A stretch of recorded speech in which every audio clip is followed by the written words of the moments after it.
America మనపైన 50% tariff విధించడానికి గల ముఖ్య కారణాలు రష్యా నుండి ముడి చమురు కొనడం. మనం రష్యా నుండి ముడి చమురు కొని రష్యాకి ఫండింగ్ చేస్తున్నామని మనపైన ఆరోపణలు చేస్తుంది అమెరికా. ఆ ఫండింగ్ తీసుకెళ్లి రష్యా ఉక్రెయిన్ యుద్ధంలో వాడుతుందని ఆరోపించింది. ఇలాంటి ఆరోపణలు ఎన్ని చేసినా అస్సలు ఇండియా తగ్గదు, అమెరికాకి భయపడదు. ఎన్ని టారిఫ్లు విధించినా అస్సలు వెనక్కి తగ్గడం లేదు ఇండియా.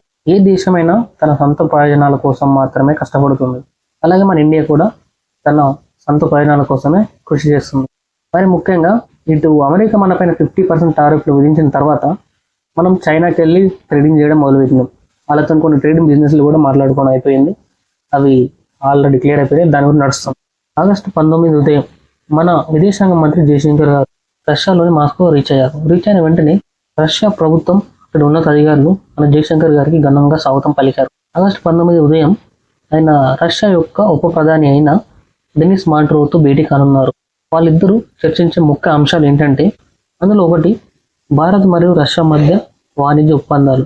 అంటే మనకి ఇప్పుడు అమెరికా విధిస్తున్న టారిఫ్ల నుంచి ఉపశమనం కలిగించేందుకు రష్యాతో కొన్ని ట్రేడ్ డీల్స్ చేయబోతున్నారు. అందులో భాగంగానే ఈ వాణిజ్య ఒప్పందం. అంటే మనం వాళ్ళకి ఎక్స్పోర్ట్ చేయబోతున్నాం మన దగ్గర ఉన్న సరుకులని. అలాగే రెండవది భారత్ మరియు రష్యా మధ్య ఎనర్జీ సరఫరాలు.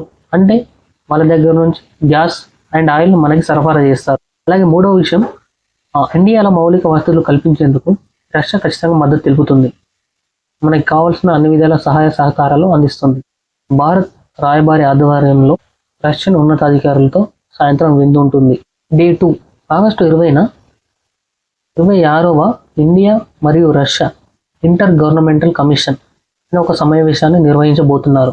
మన ఇండియా తరపు నుంచి జయశంకర్ గారు, అలాగే రష్యా తరపు నుంచి అక్కడ ఉన్నతాధికారులు పాల్గొంటారు. అందులో చర్చించే ప్రధాన అంశాలు ఇండియా మరియు రష్యా మధ్య జరుగుతున్న వాణిజ్యం, ఈ ట్రేడింగ్ డీల్స్, ఈ బిజినెస్ ఏదైతే ఉందో ఇదంతా 2030 నాటికి 100 బిలియన్ కావాలని చెప్పేసి టార్గెట్ పెట్టుకున్నారు.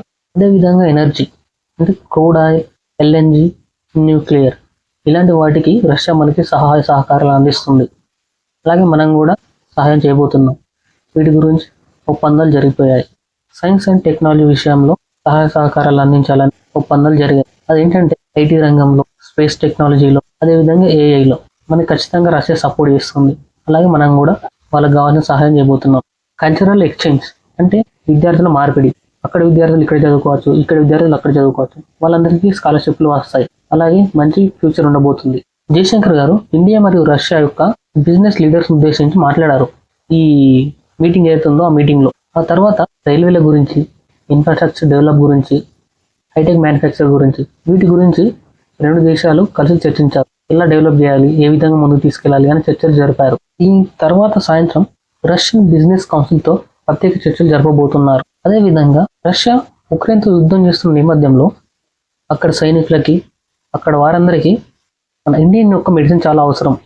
వాటిని ఖచ్చితంగా పెంచబోతున్నాం. మనకి ఆయిల్ అండ్ ఎనర్జీ విషయంలో, అలాగే యుద్ధ విషయంలో రష్యా ఎప్పుడు సహాయ సహకారం అందిస్తూనే ఉంది. అలాగే రష్యాకి కష్ట సమయంలో మన ఇండియా నుంచి కావాల్సిన ఫార్మాస్, మెడికల్ ఎక్విప్మెంట్ ఏదైతే ఉందో, మెడిసిన్ ఏవైతే ఉన్నాయో వీటిని పెంచేందుకు ప్రత్యేక చర్చలు జరపబోతున్నారు.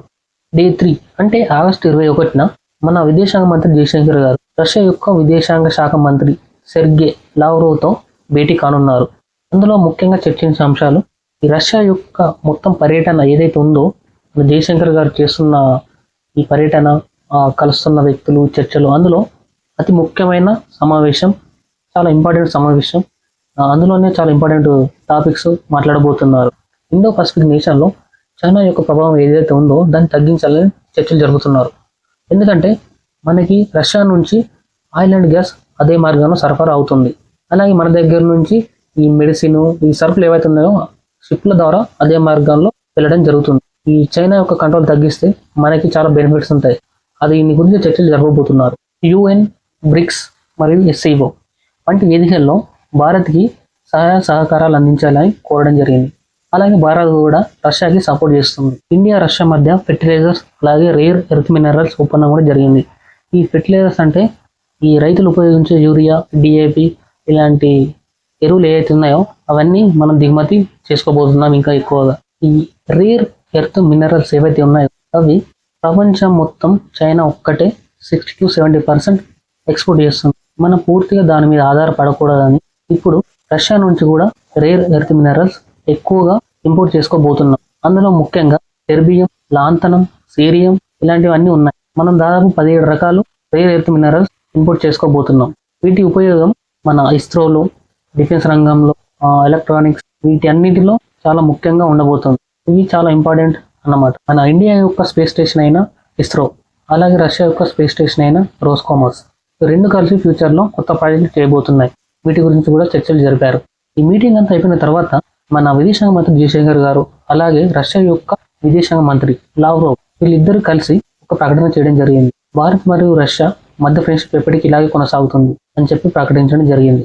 నా వీడియో నచ్చితే ఖచ్చితంగా సబ్స్క్రైబ్ చేయండి.